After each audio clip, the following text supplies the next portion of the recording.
fet aquests 4 anys en matèria de sobrecàrrega de feina i valoració de la tasca docent?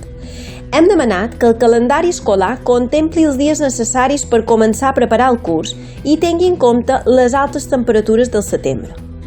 Exigir fer classe en les condicions ambientals legals, entre els 17 i els 27 graus, i no deixar que Conselleria ens enredi en protocols buits de contingut.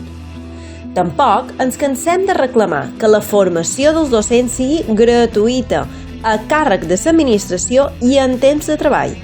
També que s'augmenti l'oferta de formació especialitzada per àmbits o especialitats en horari lectiu.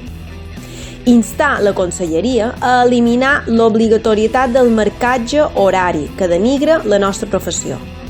Insistir en la necessària contractació de tècnics informàtics als centres, fins que no sigui així, que la tasca dels coordinadors sigui remunerada, amb menys hores lectives i una formació suficient.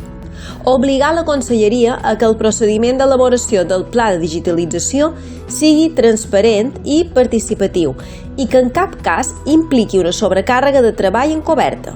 També que es contempli una llei de pau digital. Insistir en fer que la càrrega lectiva no superi les 23 hores a primària i les 18 a secundària, FP i ensenyament de règim especial. Preparar classes de qualitat requereix el seu temps. També que a secundària es redueixi una hora lectiva per a l'elaboració d'ACI com a necessitat estructural. Exigir que no només els funcionaris de carrera, sinó també els interins puguin gaudir d'una reducció real per majors de 55 anys. Volem la reducció de 3 hores lectives indistintament de la situació administrativa. Vetllar per a que el nou ROC no incrementi les hores de presencialitat obligatòria als centres. Pressionar per a que el disseny de les situacions d'aprenentatge i la seva avaluació respongui a una calendarització i càrregues de treball raonables i no ens obliguin a fer cursos contra rellotge. Reivindicar que la Conselleria compleixi la seva promesa d'implementar la carrera professional sense perjudici de drets adquirits.